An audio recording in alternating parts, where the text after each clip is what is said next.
शेतकऱ्यांसाठी आनंदाची बातमी आहे। राज्यात कृषी समृद्धी योजना राबवली जाणार आहे। भांडवली गुंतवणूक वाढवून पायाभूत सुविधा निर्मितीवर या भर दिला जाणार आहे।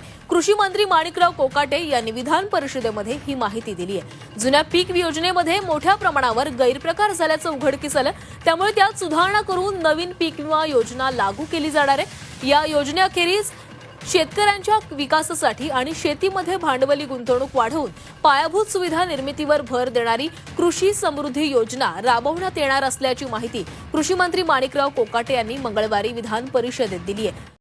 कृषी मंत्र्यांनी आज परत एक नवीन योजना काढलेली आहे, कृषी समृद्धी योजना। किती योजना आल्या आणि किती बंद पडल्या, काय फायदा होतो त्या योजनांचा? त्याच्यापेक्षा उतारा कोरा करून टाका ना।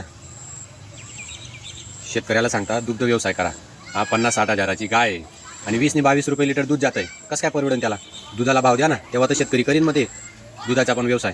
म्हणजे एकही तुम्ही योजना चांगल्या आणलेल्या नाहीत, सर्व अशा बिलकुल न चालणाऱ्या योजना काढता।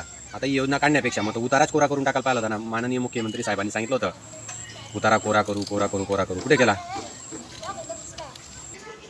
कोणतीही योजना काढण्याच्या पहिले अगोदर तिची चाचणी घ्या। अगोदर तुम्ही तिला व्यवस्थित हाताळा की चालते का नाही चालते, शेतकऱ्याचा खरंच फायदा आहे का नाही, आणि मग ते शेतकऱ्यांपर्यंत पोहोचा।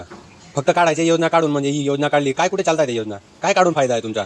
कोणी काय तुमच्याकडे राज्य देऊन दिलेलं आहे तेच कळत नाही। आणि म्हणे कृषी मंत्री म्हणे काय काय करतंय, ढेकळं करतंय कृषी मंत्र्याला। योजना काढली म्हणे, काय फायद्याचं होणार आहे त्याच्यात?